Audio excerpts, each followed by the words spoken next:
So my name is Dano. I am originally from North Iraq. I'm Kurdish. I came to the UK just after the war. The conditions were really difficult, so I left. My father brought us here. It was tough to begin with because I had no prior education. I couldn't read or write in any language, including mother tongue. So coming to the UK, it was a steep climb. It was a completely new environment, new surroundings. It's a different world entirely. Nothing's familiar, and not being able to communicate in class or generally with people, it's tough. And then by the age of 14, 15, I could start reading a few words. At 16, I read my first book. And for that reason, I depended more on my right side of the brain. Art and creation comes to me naturally. It's effortless. I can close my eyes and imagine things in multi-dimensions. It's hard to put into words. And right now, all this that's going on, it really is the early stages of what's to come. We're trying to inspire people to become the best version of themselves.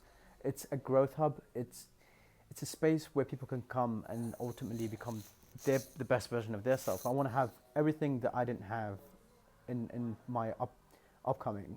It's a space where the resources, they're abundant and accessible. With the GCSEs, I got like 14. You got 14 GCSEs? I got 14 GCSEs. Were they translated into... By the time I could read, I was like last year of school. You know, it was so tough. I remember doing GCSE English and I got a C. You know, I got a C, which was, I did have to do. I got a C. I was so proud of that. It was tough. You know, but I actually really enjoyed poetry in GCSEs. I don't even, you know, I knew a few of the words, but you know, yeah, it worked out. My dad was like, "Son, I want you to do medicine," and for that reason, it was very steep. You know, trying to get into medicine when I've just started learning how to read and write, it was tough. But then, you know, it put me in a position where it meant I had to push myself. And I'm a hard believer in, you know, if you're going to go to university or if you're going to do anything, try and position yourself in a place where it is incredibly time consuming in the sense of how much you've got to learn, how much you've got to push yourself to get to the level where you need to be. Because when the conditions are difficult, that's when you really push yourself. Yeah. You had like that Kanye West kind of I can do this. Kanye says that people that are a fan of his work are a fan of themselves. You know, for me, it's that sort of mindset. I believe I can achieve anything. I'm actually, sometimes I look back and I'm like, man, only if I had the right resources. You know, I have made so many mistakes up to now. I have made mistakes that have delayed my progress by years. The past 2-3 years, I've made mistakes with trading in crypto that have substantially slowed down the progress. But, you know, it's part of the journey. I'm learning. I have learned the hard way, but it's a part of it. I try and keep a positive attitude and continue. I've been in the dirt and I'll stay in the dirt. I'm always going to put the work in. I enjoy it. I love the process. I love art. My purpose is art. I am so visual. Been waiting for this place for about 4 years. And, you know, when I got the key, I knew exactly how it would look. I'm so visual, even down to the detail. You know, there's no bins upstairs. There's chutes that go down, so you just sweep the hair and it's in an infinity bin somewhere. You know, so there's all sorts. Barbering has been a family trade.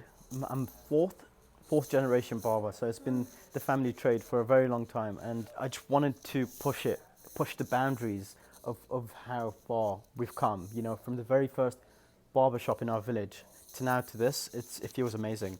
But ultimately, I don't see myself in it because I love art too much. And barbering is an art form.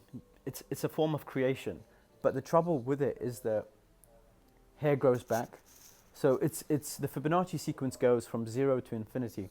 And when it goes from 0, 1, 2, resets to 0. It grows back. Regardless of how much creative input I have, it grows back, and it's like digging a hole and somebody else filling it back up.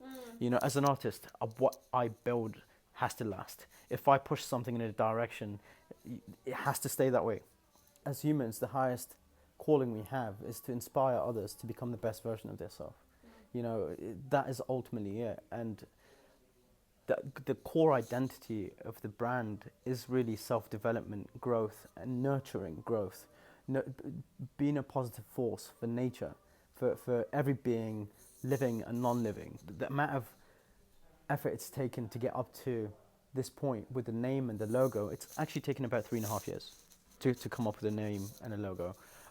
Even at one point, I had flights booked to go to Bangladesh to get my first batch of clothing. I had meetings set up with multiple producers, and at the airport they didn't let me go because I didn't have my vaccines at that time, and by the time I got it, I changed my mind on the name, so it worked out brilliantly, because at that point I was so fixed on calling it my surname, which is Jaf, Jaff.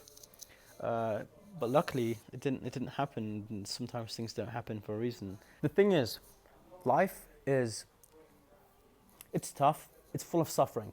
So whether we do something about it or whether we don't, the amount of energy it costs us in the sense of suffering and pain will be the same. So for me, it's more a matter of you've got to do something. So for me, I'd rather create. I